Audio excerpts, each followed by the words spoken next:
Hello and welcome to our new video.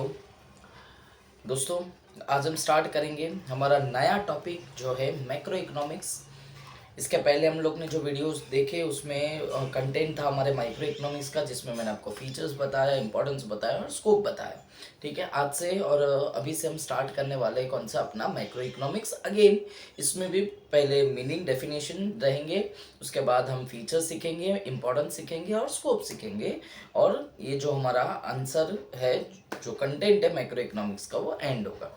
ठीक है, content पे जाने से पहले दोस्तों कुछ बेसिक डिस्कशन करना चाहता हूँ आपसे। इसके पहले वाले वीडियो में मैंने एक पढ़ाते टाइम, अभी रिसेंट बात है, कल की बात है, पढ़ाते टाइम एक डायलॉग बोला था। मैं यूजुअली ऐसे डायलॉग्स बोल के थोड़ा माहौल लाइटर नोट पे लेके आना चाहता हूँ। वो डायलॉग ये था, कुछ पैसों की बात थी और मैंने डायलॉग बोला था कि अगर तेरे जेब में पैसा है तभी गर्लफ्रेंड पूछेगी मेरा बाबू कैसा है। ठीक है, तो इसके ऊपर कुछ रिव्यू आए बच्चों के, सुन के हंसी भी आई, गुस्सा भी आया। ऐसा लगा कि भाई बेटा क्या कर रहे हो तुम। ठीक है, अब पढ़ाई करने का अभी यही टाइम है, अभी आज नहीं पढ़ोगे तो कब पढ़ोगे। ठीक है, फिर बोलेंगे कि सर जो मार्क्स चाहते थे वो आए नहीं। रिव्यू कुछ इस ऐसे ऐसे अजीब अजीब रिव्यूज़ आए। पहला रिव्यू आया कि ओ सर, आपके जेब में भी पैसा है क्या। अरे मैं बोला भाई तू तेरा काम कर, ठीक है, पढ़ाई कर, और क्या मतलब डायरेक्ट टीचर पे। हाँ, पहला। दूसरा, ओह सर, आपकी गर्लफ्रेंड भी पूछती है क्या मेरा बाबू कैसा है। अरे यार, मैं बोला तुम जाके पढ़ाई आज नहीं करोगे तो कब, कब बेटा कब। अभी बोर्ड एग्जाम के दिन गए और कुछ ही बाकी है। ठीक है, और तीसरा और सबसे भारी था, सबसे भारी, सबसे भारी, सर आपकी भी गर्लफ्रेंड है क्या, बताओ ना सर।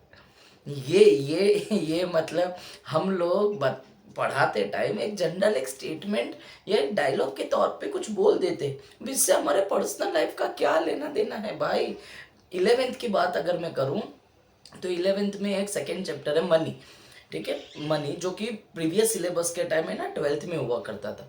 अभी कोविड के बाद जो सिलेबस का चेंजेस हुआ उसमें ये बोर्ड एग्जामिनर्स, मतलब हमारे महाराष्ट्र बोर्ड ने उसको 11th में डाल दिया। सेकेंड चैप्टर मनी है। वो मनी सिखाते टाइम पे भी मैं डायलॉग बोलता हूँ, बेटा मनी है तो हनी है। ठीक है, वो हनी मतलब क्या, अब ठीक है ना, जो है वो सो है। अभी डायलॉग डायलॉग तक सीमित रखो ना बेटा।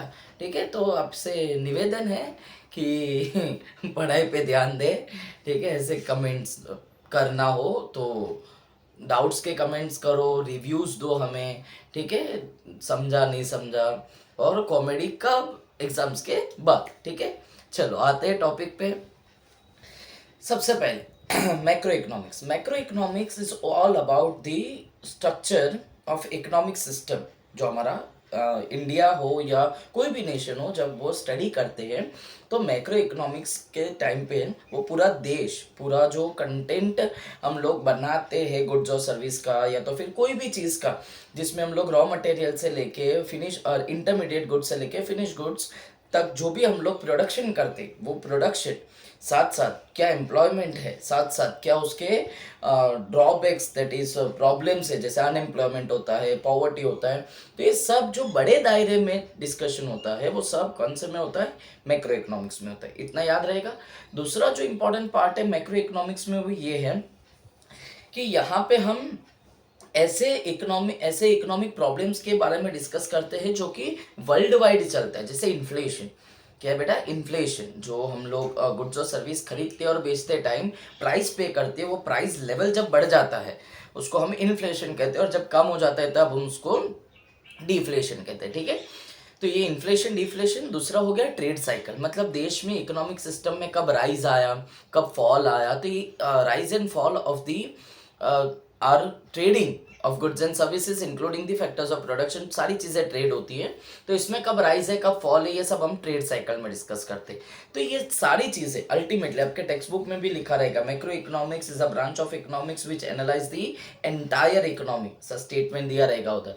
तो एंटायर मतलब पूरा इकोनॉमिक सिस्टम, जिसमें कुछ नाम लिखे रहेंगे, नेशनल इनकम, नेशनल आउटपुट, हमारा employment that is total investment, total consumption, total saving, inflation, general price level, trade cycle, ऐसे कुछ नाम आपको मिलेंगे।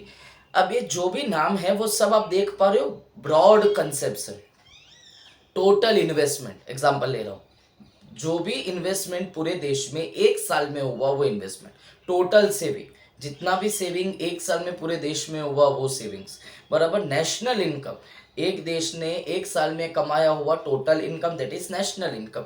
ये सारी चीजें जो है बेटा वो मैक्रो में आती है, ठीक है। तो अल्टीमेटली आपका एक कॉन्सेप्ट तो क्लियर हो गया कि माइक्रो में इंडिविजुअल स्टडी है और मैक्रो में लार्ज स्टडी है। मैक्रो जो बात करता है वो बड़ी बातें करता है, मैक्रो जो बात करता है वो बड़ी बातें करता है, माइक्रो जो बात करता है वो छोटी बात करता है, ठीक है। इकोनॉमिक सिस्टम का अब इसमें ना दो डेफिनेशन है। पहला डेफिनेशन आप देख पा रहे हो है मैक्रो इकोनॉमिक्स का, जेल हेंसन का दिया हुआ, और दूसरा डेफिनेशन दिया आपको कार्ल शपीरो का, प्रोफेसर कार्ल शपीरो।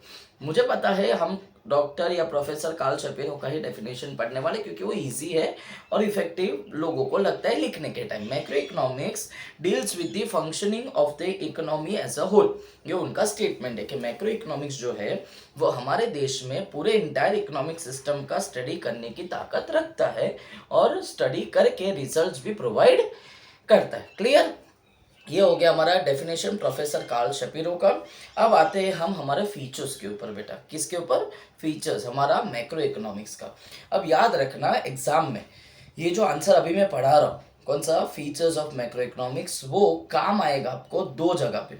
अगर इंडिविजुअल फीचर्स पूछा तो उसमें, या तो फिर बेटा माइक्रो इकोनॉमिक्स और मैक्रो इकोनॉमिक्स का एक डिस्टिंग्विश आता है, वो डिस्टिंग्विश में आपको 3-4 मिनिमम पॉइंट्स तो लिखना ही है। 5 लिख पाओ तो वेल एंड गुड है, उसके आगे मत बढ़ना, क्योंकि भाई बोर्ड एग्जामिनर 2 या 3 पॉइंट ही बोल रहे एक्चुअल में। अगर कोई डिस्टिंग्विश सच में 2 पॉइंट का है तो 2 ही पॉइंट लिखना होता है, आएंगे उस टॉपिक पे भी आएंगे, ठीक है। और कोई डिस्टिंग्विश बड़े होते हैं तो उसमें सारे पॉइंट्स लिखने की जरूरत नहीं होती, उसमें भी आप 4 तक सीमित रखते हो, 4 या 5 तक इनफ हो जाता है, ज्यादा मगजमारी करनी नहीं है। तो अभी ये जो हम आंसर पढ़ रहे हैं उसको आपको हेल्प मिलेगी, उससे आपको हेल्प मिलेगी किसमें? हमारे फीचर्स में भी और हमारे डिस्टिंग्विश में भी। जो मैंने फीचर्स ऑफ माइक्रो इकोनॉमिक्स पढ़ाया, एक टॉपिक उसका लेने का, एक टॉपिक अभी जो हम पढ़ रहे हैं उसका लेने का, ठीक है। जैसे एग्जांपल जो हम पहला ही पॉइंट से मैं शुरू कर रहा हूँ, किसमें? स्टडी ऑफ फीचर्स का फर्स्ट पॉइंट है study of aggregates. What is aggregates? तो एग्रीगेट्स रेफर्स टू जो हमारा इंडिविजुअल यूनिट का पॉइंट था, याद है? स्टडी ऑफ इंडिविजुअल यूनिट, वही चीज को यहाँ पे लोग एग्रीगेट मतलब टोटल यूनिट्स पे डिस्कस करेंगे, ठीक है। आएंगे उस टॉपिक पे। पहला पॉइंट। दूसरा पॉइंट क्या है? Income theory. तीसरा पॉइंट क्या है? General equilibrium analysis. चौथा पॉइंट क्या है?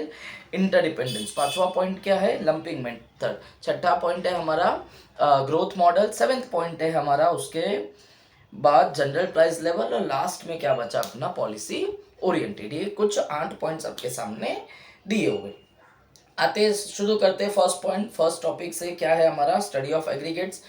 एग्रीगेट्स का मीनिंग मैंने बताया टोटल। टोटल का मीनिंग एक्चुअल में समझो इकोनॉमिक्स के पर्सपेक्टिव से। जैसे कंज्यूमर कोई गुड्स खरीदा, एक कंज्यूमर एक गुड्स खरीदा, एक एक बात हो रही है। देश में 100 कंज्यूमर्स ने मिलके टोटल इतने नंबर ऑफ केजीज का गुड्स खरीदा।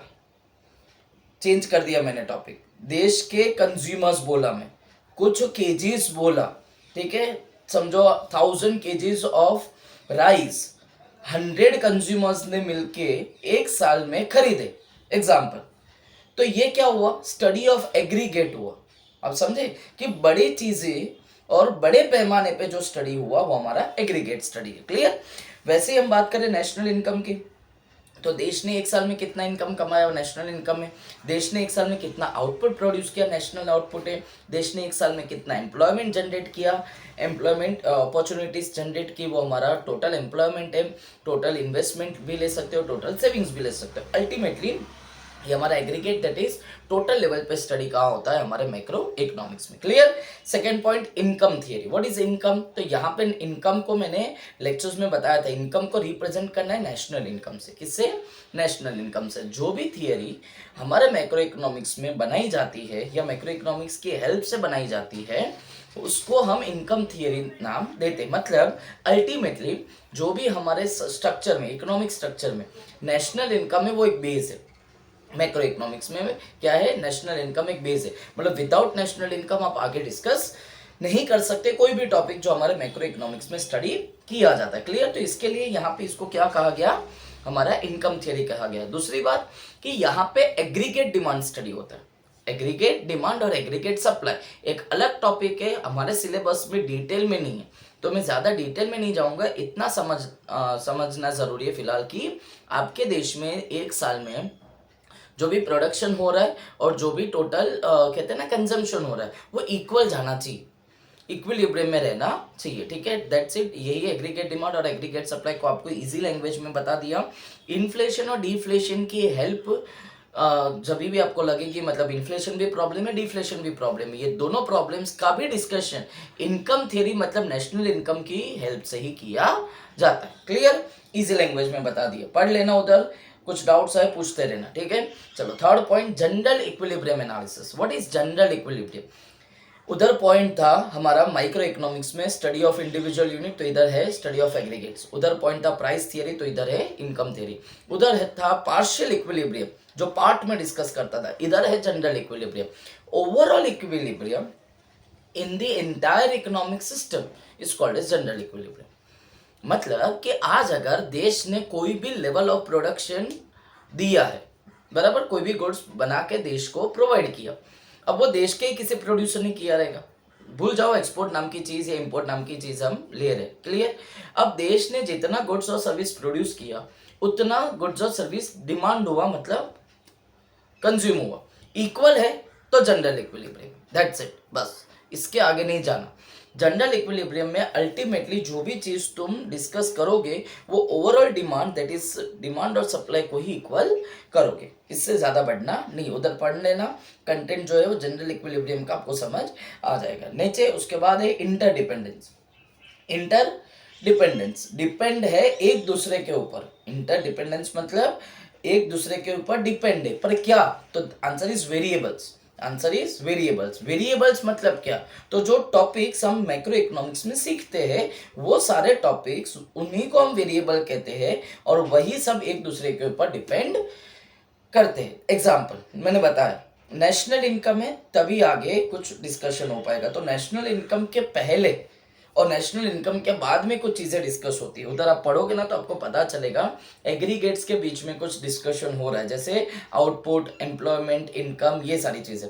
अब सबसे पहले समझो, एक एग्जांपल ले रहा हूँ कि कुछ नंबर ऑफ एम्प्लॉयमेंट्स के साथ, कुछ फैक्टर्स ऑफ प्रोडक्शन के साथ आपने कोई गुड्स बनाया तो एम्प्लॉयमेंट डिस्कस हुआ, उसके बाद आउटपुट आया तो गुड्स और सर्विस का आउटपुट भी आपने टोटल लिया तो मैक्रो इकोनॉमिक्स का वेरिएबल हुआ। मतलब पहला वेरिएबल एम्प्लॉयमेंट, दूसरा वेरिएबल आउटपुट, तीसरा वेरिएबल इंपॉर्टेंट जो हमारा नेशनल इनकम है। जो गुड्स सर्विस आपने बना के बेचा है उसको आप कहाँ स्टडी करोगे?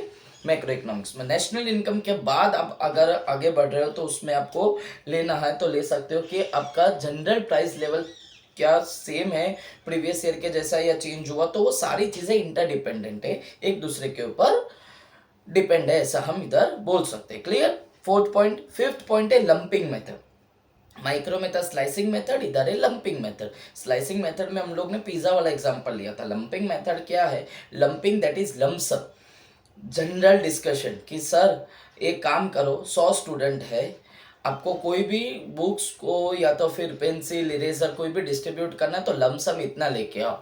ठीक है, 100 स्टूडेंट्स में अगर एक एक बांटना है, दो दो गुड्स बांटने हैं, तो उस हिसाब से आप लमसम इतना डिस्कशन कर सकते हो और उसका पेमेंट भी जो हम आपको देंगे वो एक साथ प्रोवाइड कर देंगे lump sum basis, that is lumping method.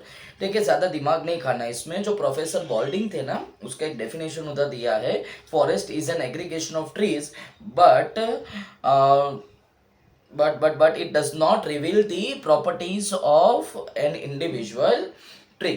Clear. तो ये जो हमारा बॉल्डिंग का, प्रोफेसर बॉल्डिंग का दिया हुआ डेफिनेशन है वो भी यही कहता है कि मैक्रो इकोनॉमिक्स में पूरा फॉरेस्ट डिस्कशन हो रहा है, इसके लिए हम लोग एक ट्री का प्रॉपर्टी दैट इज फीचर्स नहीं ले रहे।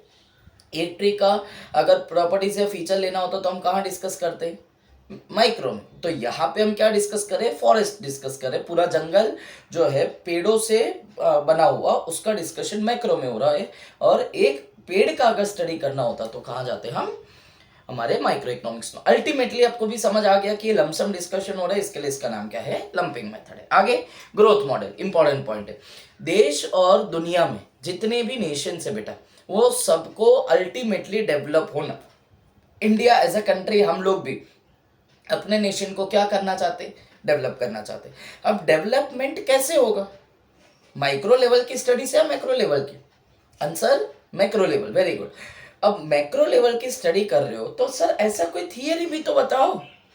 क्या इसके पहले आने वाले प्रोफेसर्स ने जो आज डिस्कशन कर रहे देश में बैठ के, तो उनके पहले भी कोई रिसर्च किए हुए लोग होंगे, उन्होंने कोई थियरीज बनाई होंगी।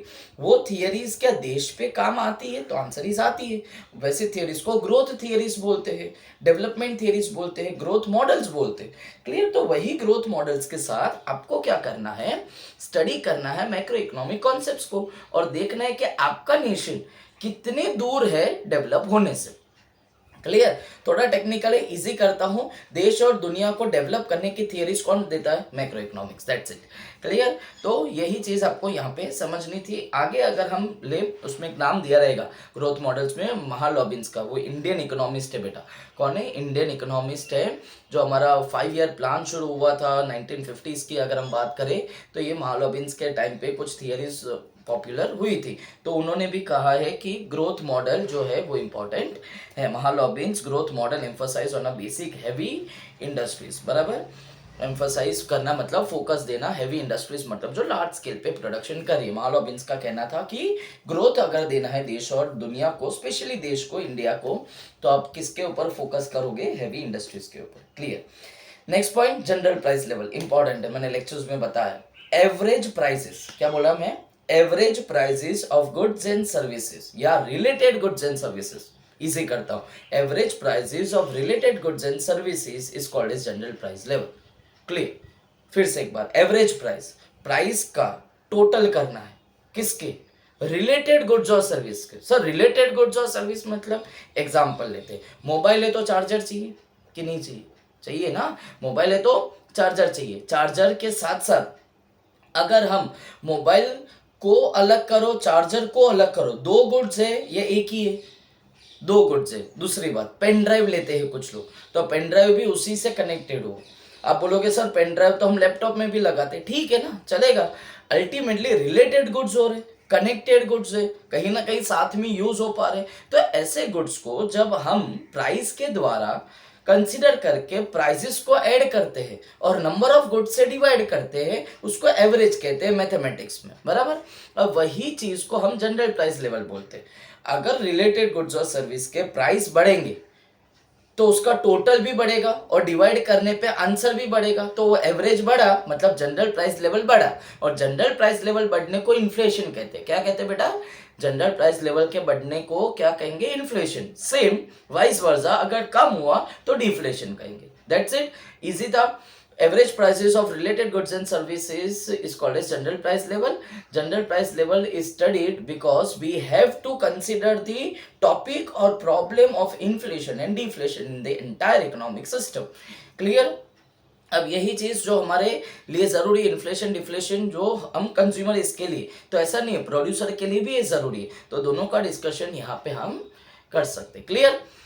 And the last point is हमारा पॉलिसी ओरिएंटेड। मैंने बताया है पॉलिसी मतलब set of rules and regulation. Set of rules and regulation. देश में दो ही मेन पर्सन, मेन कहते हैं ना कि इंस्टीट्यूशन है। एक है गवर्नमेंट जो हमारे सेंट्रल गवर्नमेंट है, एक है आरबीआई जो कि रिजर्व बैंक ऑफ इंडिया है।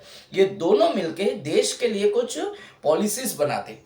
जो गवर्नमेंट पॉलिसी बनाते हैं उनको हम फिस्कल पॉलिसी कहते हैं, जो आरबीआई पॉलिसी बनाते हैं उनको हम मॉनेटरी पॉलिसी कहते हैं। अल्टीमेटली पॉलिसीज का डिस्कशन करने का काम भी किसका है? हमारे मैक्रो इकोनॉमिक्स का। क्लियर? आई होप आंसर समझ आया होगा। ठीक है, कोई भी डाउट्स डिफिकल्टी है पूछ सकते हो। I am ready to give you answer of any कहते हैं ना doubts which is related to economics.